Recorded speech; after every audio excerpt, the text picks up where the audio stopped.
listen, let's move on and talk about something else. About Steve Harvey. And I'm going to get Mark, and then I'll get the others in. So, Steve Harvey went to Trump Tower and is taking a lot of backlash for meeting with the president-elect. What do you make of this controversy?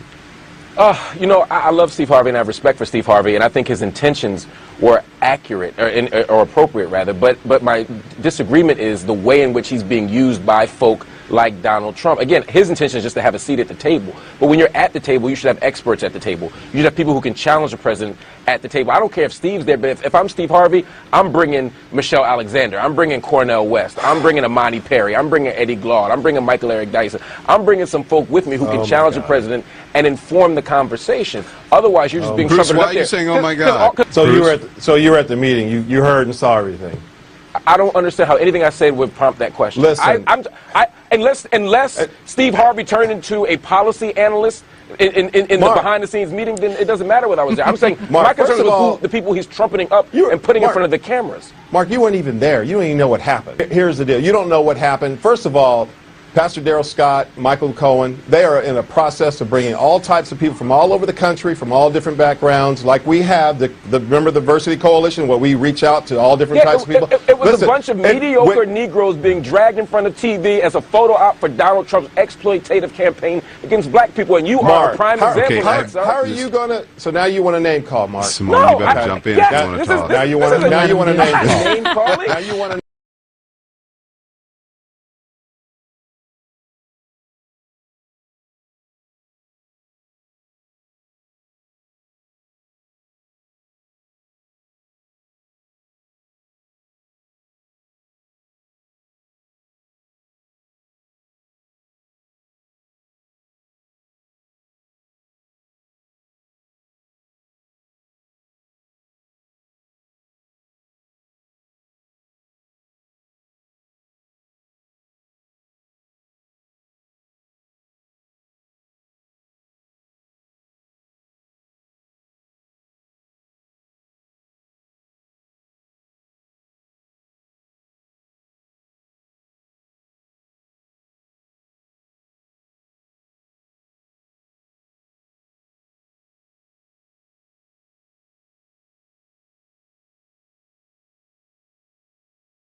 I am DeMarco Morgan, a proud member of Kappa Alpha Psi Fraternity Incorporated.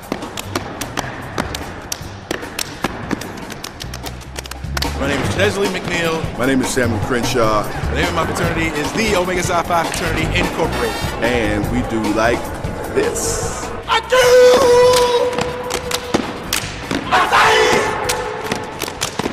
I'm Donna Lowry with Alpha Kappa Alpha Sorority Incorporated. So we decided on that day that we would go no other way. We cried Destination, a.k.a. Destination, a.k.a. I am Blaine Alexander. I'm one of the reporters at 11 Alive, and I am also a dynamic diva, a proud member of Delta Sigma Theta Sorority Incorporated.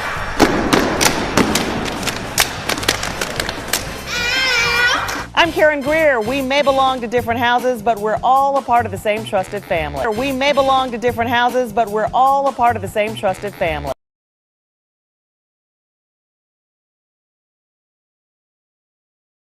Eleven Alive.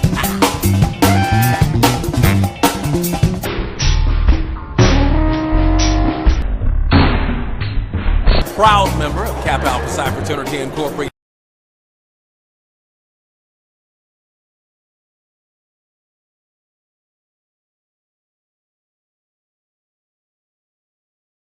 It was a bunch of mediocre Negroes being dragged in front of TV as a photo op for Donald Trump's exploitative campaign against black people, and you are a prime example of that, sir.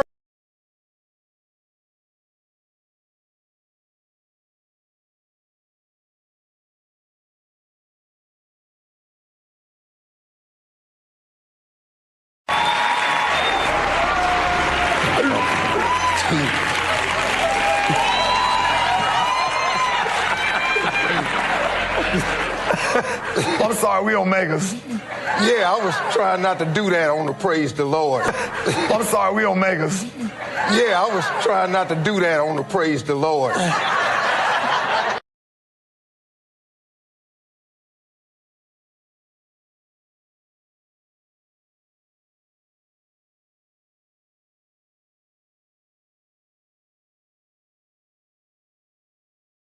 This is a lifestyle, and the legacy continues. All we do is teach and discipline. That is all, and that is it. All we do is teach and discipline. That is all, and that is it. All we do is teach and discipline. That is all, and that is it. Damn. But we will pull that car. Good bros. You wonder why that fine new pie, but they don't understand it's do or die. I want to be a new gamma guy. Where's that SSU, that fine new pie?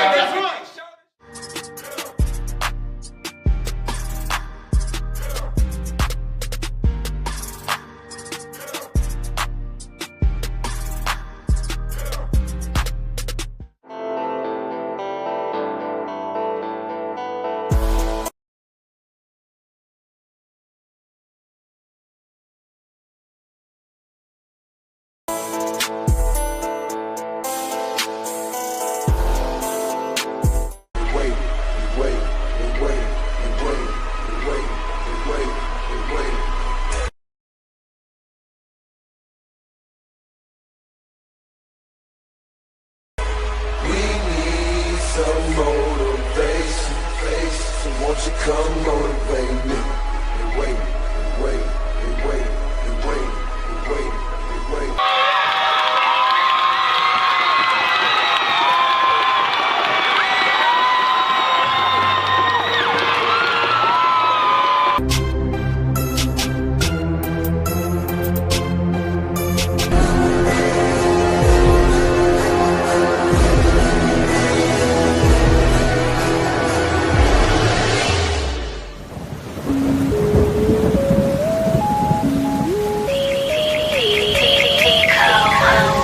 Ocean Park.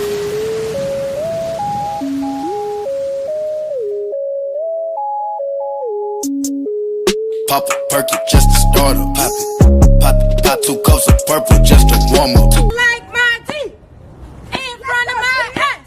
My ass in front of my teeth. Let me see that train. It feels so good to me. I love my D. I like my D in front of my ass. My ass in front of my teeth. It feels so good to me. I love my D. I like my D. Yes, in front of my ass. My ass in front of my teeth. It feels so good to me. I love my DSC. Set it out. Come on, Lele. Come on, Leah. Let's go. That's my 23. My 23.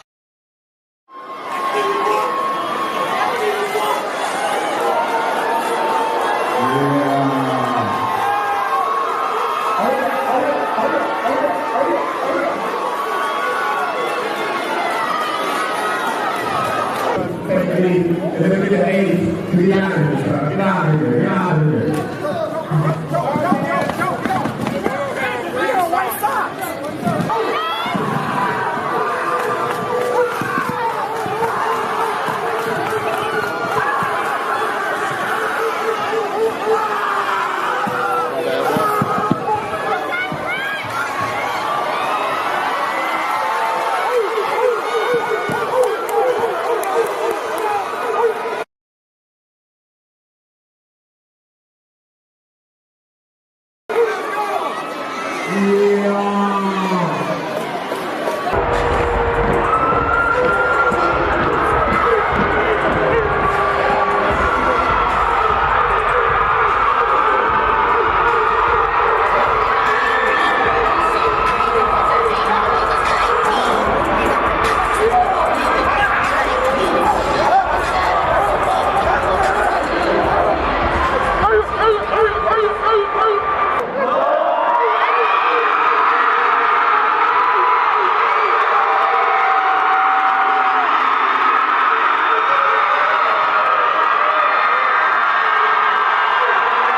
That is, no. Fraternity guys? No. We don't have time for that. Yes. Ooh. Nobody else. Me? Oh, stop it. Excuse me? Yeah, you played. Did you play? You got smacked in that walk? No, he didn't. I guarantee you don't. If he couldn't dunk it when he was 7'1", you think he played? You know, in college at LSU. Stop it. Ask him about me. Yes. Well, you used to hit that after dunks? LSU. At dunks. Which fraternity? Oh, man. She's dunk. Is that what that was? These were after dunks, right? That happened in college, yes? But Smitty, no, and Kerr, no, and me. I guarantee you can do a step right now. Yeah. You remember that. Do a step. Go. Go. Hiya! Oh, get it! His knee hurt. His back. Yeah. Okay. Maybe he did.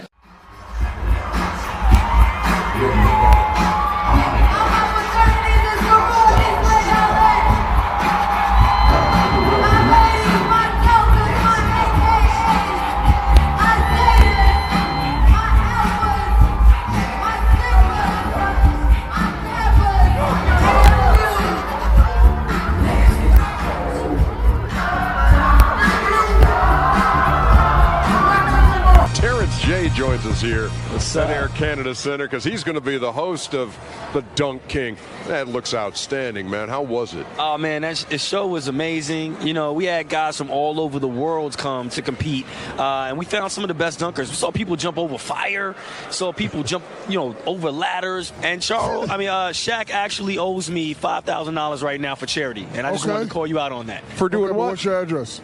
I gave you have my address to send me the money. No, I sent it. FedEx. You're not sending you better check with FedEx. $5,000.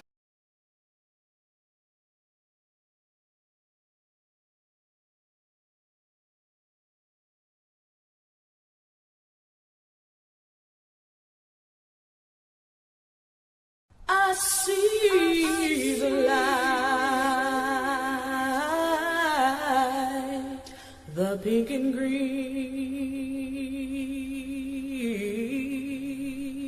Greetings, sorors and friends. On January 15, 1908, a group of young collegiate women gathered in Minor Hall on the campus of Howard University in Washington, D.C. to organize Alpha Kappa Alpha Sorority Incorporated. These 16 women, just one generation out of slavery, envisioned the world where every man, woman, and child had equal access to health care, housing, proper nutrition, education, and civil rights. For more than a century, Alpha Kappa Alpha women have been at the forefront of every major social, civic, and humanitarian movement in this nation.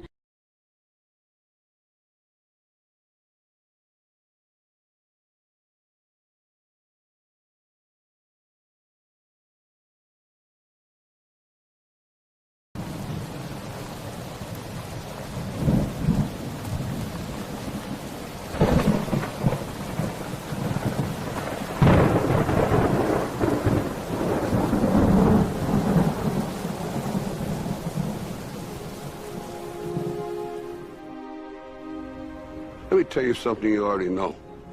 The world ain't all sunshine and rainbows. It's a very mean and nasty place, and I don't care how tough you are, it will beat you to your knees and keep you there permanently if you let it.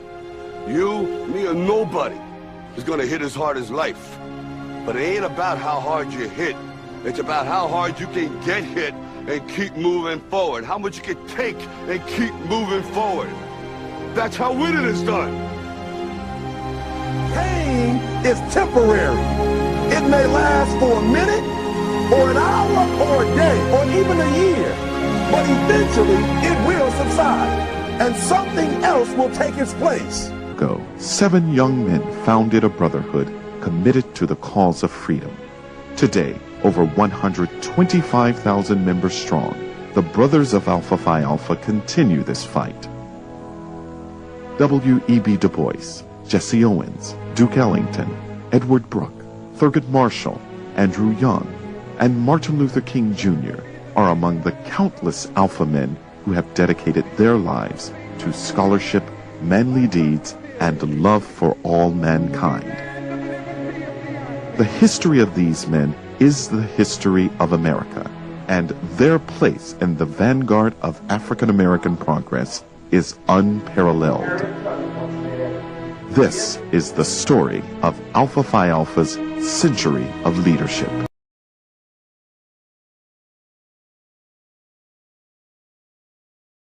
When most of us think of fraternities, these images come to mind. But there's much more. They develop leaders, promote brotherhood, academic excellence, and a call to service. This is true of Alpha Phi Alpha Fraternity Incorporated and one man in particular, Dr. Martin Luther King Jr. While we were in the process of organizing our pledge group, we were informed that there was going to be a theology major. So we were intimidated, felt we're not going to be able to have as much fun. It was thanks to Alpha Phi Alpha that I met Martin Luther King. I was General Secretary of Alpha Phi Alpha Fraternity. One of our initiatives was the 50th anniversary of the birth of the fraternity. He wasn't very well known at that moment, but when he finished talking that Sunday afternoon to that packed audience, everybody knew who Dr. King was when we got through. Hi, I'm Hill Harper, and it's been 60 years since global human rights icon Dr. Martin Luther King Jr. answered the call and became part of the pioneering brotherhood of Alpha Phi Alpha Fraternity Incorporated. After over a century of activism and leadership, the fraternity stands tall as our brother is forever immortalized with the Martin Luther King Jr. Memorial. Tonight, in this BET News special, you will hear the untold story of Dr. King's life as an Alpha Phi Alpha brother and how our pioneering brotherhood helped him launch the first battles of the civil rights movement.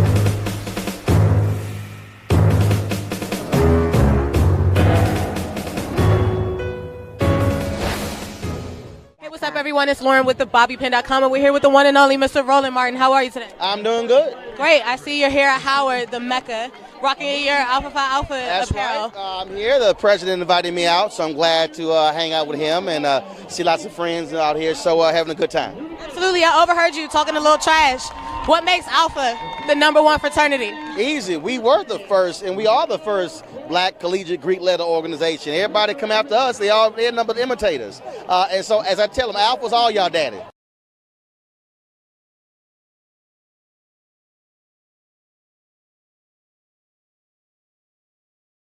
I believe in forgiveness. I believe in trying to work with people.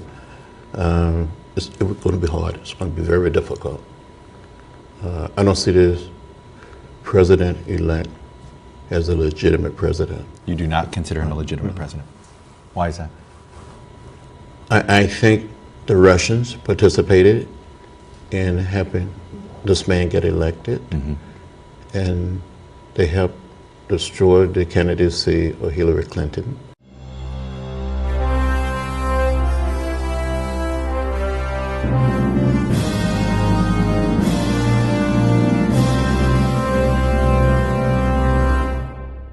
When I walked through that door, Dr. King said, "Are you the boy from Troy? Are you John Lewis?" And I said, "Dr. King, I am John Robert Lewis." So from that moment on, he started calling me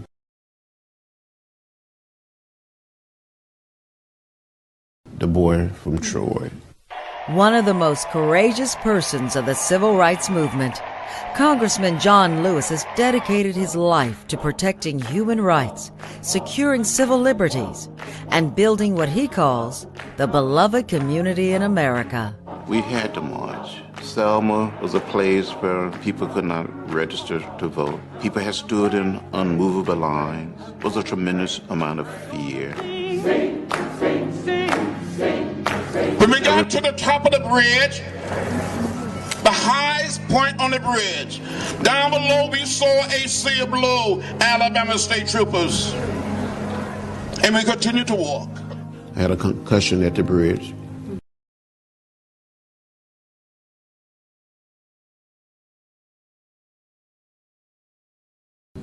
I thought I saw death. I thought I was going to die. You look at the real giants in our fraternity.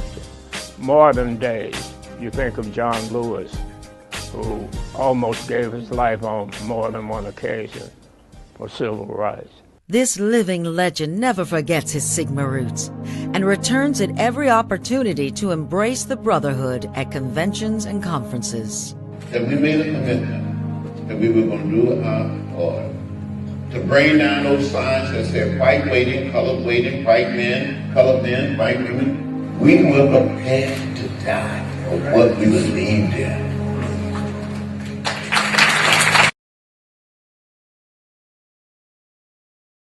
Page 38 of the history book. In the building of the organizational plan. See, what was the niggas thinking about? That's what was the niggas thinking? Because you gonna sit up in 1904, just got your ass whipped in Reconstruction, just had Africa divided up before your very eyes, colonialized up the butt, just after the fake emancipation, Civil War, slavery, some still in slavery, you can't pee in a white toilet, you can't eat in a white restaurant. This is fucking 54 years before Rosa Parks. You understand what period we in? Right. We talking about you got to lean way over to go Greek. That's right. There ain't even no radio or TV yet, so somebody had to tell you about them. You couldn't even read about them. You couldn't see nothing about them or hear nothing about them. There was no TV and no radio in 1904. So when you talking about you gonna set yourself up like tenants of Skull and Bones at Yale, you better believe somebody in around this boule, and we checking on this history of Minton, may have been a Skull and Bones at Yale as damn self. Right. Passing for what? Passing for what? In the building of the organization plan, reliance was placed upon Greek history and tradition. See, a nigga tell you, say, ask them niggas in that. I say, now look. Hey, in the fraternity and sorority thing, hey, y'all really Greek or y'all like African on the slide? They say, no, brother, it's really African. Organizational plan, reliance was placed on Greek history. So when you confront them, they're going to swear it ain't a Greek thing. And you're going to tell them, say, well, I seen your thing, and I know your thing is Greek from the jump. And no subordinate boule, archon, can ever deviate from the structure and the guidelines laid down by people in the organization higher than them. So when you're in a hierarchy, you are controlled from the top down. The bottom could be honest people, but they must do what the top tell them. That's the deal. Acquaintance with Western civilization. Although Greek culture had relations with the culture of the Orient, hold it now. Seemed like they skipped over somebody. Let me go back. You see, this might not just be an affirmation of Greek, but this is a denial of Africa. This is more than just, I'm for this. This is, I must not even recognize any other.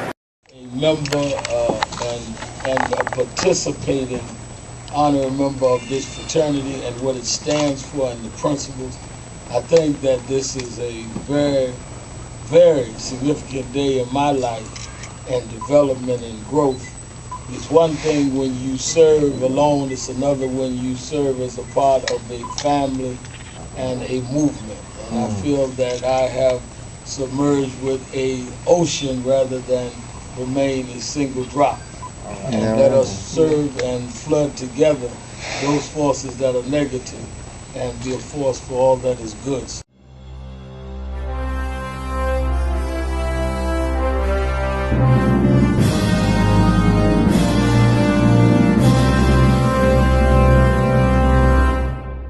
No justice! No justice! No peace! No peace! As organizers of the 50th anniversary of the March on Washington, the National Action Network assembled more than 250,000 in Washington, D.C. to call on Congress to work towards the fulfillment of Dr. King's dream for jobs and justice. Welcome, one of our true heroes. A man who needs no introduction. A man who's going to fire us up. A man who is the president of the National Action Network, Reverend Al Sharpton. Dr. King and those that fought with him, they fought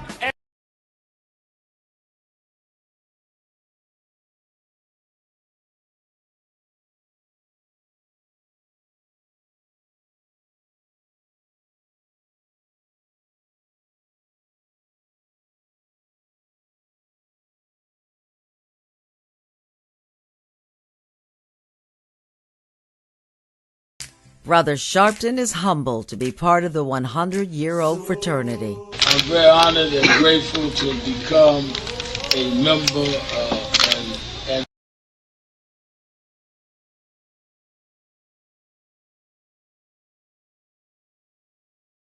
a participating honorary member of this fraternity and what it stands for and the principles. I think that this is a very, very significant day in my life. His voice is heard around the world as he makes no apologies for the truth. We've come too far to turn back now. Defiant, uncompromising, compassionate. Phi Beta Sigma fraternity at its Centennial Gala celebration is proud to present Reverend Al Sharpton, the Founders Day Service Award. All right, 49ers quarterback Colin Kaepernick is staying true to his word on the national anthem. Last night, he again refused to stand for the anthem before a preseason game in San Diego. This time, though, he was not alone. Carter Evans is at Qualcomm Stadium, where the game was played. Carter, good morning. Good morning. This time a fellow player also refused to stand. Now, this was a silent protest, but it was amplified here because San Diego is a big military town. Still, Kaepernick says he is not going to stand up and show pride for a country that he says oppresses people of color. For the ramparts we'd watch. While the national anthem played, Colin Kaepernick knelt on one knee, joined this time by safety Eric Reed. We came up with taking a knee to try to show more respect to the men and women that fight for this country.